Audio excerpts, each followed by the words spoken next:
erkek bana ayttın, men birden anan baldırını görsem, doğrusu ne diyeyim? Doğrusu ne diyeyim? Bir erkek ayttın, birden anan men baldırını görsem de yüreğim almayalım. Deyip başarır mı? Ne yapalım oraya? Sen erkek ki, birden anan baldırını görsem de yüreğine şehvet geliyen olsa, sen kıyını izade böyle yakın, dağın diyelim, koynak diyelim, yürüp böyle basalları, Kuday takkanın beylek şeyler, üründen beylek şeyler, el volkan beylek, yolun onunla da şeyler, baldırın kökedip oturmalı. Ama seninle gelip Türkmen men, Musulman men deyip, sen namısın muhtemelen başka bir nam erkek adamın şehveti kalmalı, sen şuna namus etmeli. Sen kıyının haraplap durumda, sen oğlun haraplap durumda, sen gelinin haraplap durumda, sen hemsayan haraplap durumda, sen şuna namus etmeli. Ne namus etmeli? Dinden masa, kıyamattan masa, cennetten masa, dene veriyorlar mı, vermiyorlar mı? Dene veriyorlar da, bir kat tutam da. Yüreğin arasında olsun, yüreğin arasında olsun, şeytanmış şu anı baktır. Ne ben yüreğin arasında olsun zaten? Sen Kuday'tan koyuyorsun zaten, hep ütürüp buraya mı nerede? Sen ama şu su sağında, su içmeyen yerinde sen çörek yiyor zaten, nerede masal bundan böyle? Bir adam çörek yiyip kanıt başarır mı? Borar mısın? Sen buna benim ağzığında sen ama su işte gördün, borar mısın? Baba Kuday'da seni şehvet buradan koyup durur. Şun kendi ha yolu, rızkı halali, öğlenmektir. Şu yoldan başla sen yol alsan, sen tarafa sen başarmayasın, başla burada değil. Ama elzam yok, sen hüvvet etme, sen falan etme, sen beytme, Müslüman doğan. Şıdatla, din, kıyamet, ahiretten başla, şıdatla katı namus etmeli da.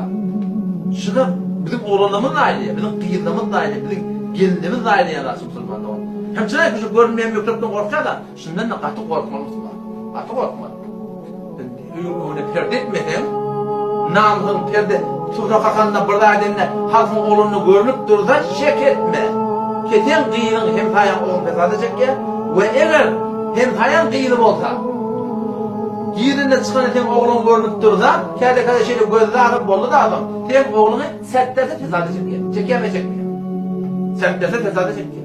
Gelin mi olsun, kıyılı olsun, tatlılan mı olsun, dul olsun, Müslüman da onu böyle, şınaklı bizi, Gorimadan çirip ediptirler. Nemeyen gorimadan adını, avrayını, canını, malını gorimadan çirip ediptirler. Görmeyen mikroftan ne şoför havada oynayan değil mi? La görüp duran mikrop bahar edek. Hem hayan oğlanı. Hem hayan oğlanı. Doğrusu sen kıydın öder, sen geldin öder. Sen ayarlamanın öder, men ayarlamanın hak etmeye, sizin ayetiyen yapmayın. Fesada çekiliyor Müslümanlar. Hem fesada çekil. Şu an ne kadar ha, şunların meyleş mefasetlerin camamda öyle oluyor. Ne midin? Şurada rahat edin lan. Bazen hele rahat çok oturuyor. Yüreğin arasında olsun. Baba, bolmaya şey. Doğru değil şey. Dost gümrah çekiyen de diyen şey. Bolmaya şey. Hem ayarlığı dengde dost. Heminin avudallığı dengde. Heminin gülüşü dengde. Her gaydın manakı hoşmel ayrılımı dengde. Bir unit yarı baba şunu namus etmeli de at şey. Fesade çekke. Ne kadar şu an denanlı var. Bela nispeti hazırlayın. Ne kadar denanlı haber geliyor. Ki öz adamından başka adam bilen gidip bir. Başka erkek adam başka denanlı bilen gidip bir. Adamı var. Orada öyle eğri var. Neylik böyle oluyor? Şu mikrobun önüne geçmekte biliyor. Şu mikroba arada o görmeyen mikropta ne kadar korkuluyor. Görmeyen mikropta ne mi? Korkulmanın. Korkulmanın şu başımda bela geldi. Yani biz Türkmenler, biz Müslümanlar dina, diyanata şu kadar poşta pavur, şu lokta gelmeni ne mukadiyeller, dağıran diyelim, ne mukadiye.